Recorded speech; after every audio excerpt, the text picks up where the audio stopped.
So, first, they manufactured consent to just do whatever they wanted to undocumented people by telling them undocumented people here are the problem, even though being in the U.S. undocumented is like a civil offense, civil infraction, I believe, like a parking ticket. It's really minor. And now they've started undocumenting previously documented people. They've started stripping documentation from trans people in Kansas. All the people that are cheering about that are forgetting the rest of the poem, because now they've started adding to that pile of people that you've started to just let go. Oh, they're not people. You're just going to let them put them in cages because they're not people. Undocumented people aren't people. And now trans people are getting undocumented. So trans people aren't people. Well, the way that RFK talks about disabled people, you know who's next. And all of that sort of stuff. And after that, it'll be the rest of the LGBT community. Anybody with too much melanin in their skin in general.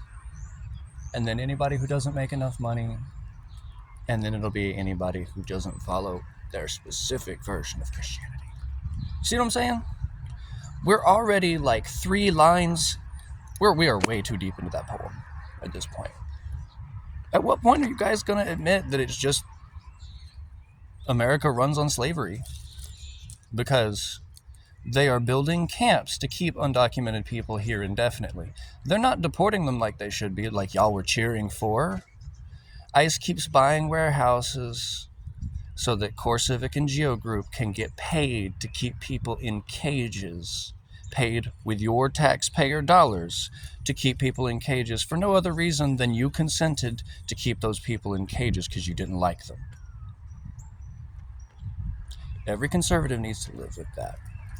So, since conservatives have already started building the concentration camps, I thought it'd be really funny to point out, since y'all have already consented to the concentration camps and being enslaved, why don't we just enslave MAGA?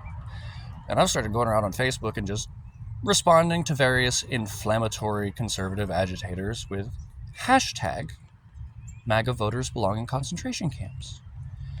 And boy, does it make them big mad when you point out that eventually they're also going to end up in the camps.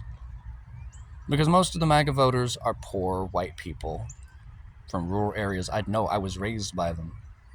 I was abused by y'all. And you guys think that education over your good book is a mental illness. You seem to think that thinking outside the box is mental illness. And now you're wanting to lock up anybody you think is mentally ill. So you're just wanting to lock up anybody you don't think like you. Adding extra steps don't hide it very well, and it don't make it okay, and it don't make it cute. So, hashtag MAGA voters belong in concentration camps. You built them. Alligator, Alcatraz, Dilley in Texas with those blue butterfly zones where they are molesting teenage girls. You built them. You get to live in them.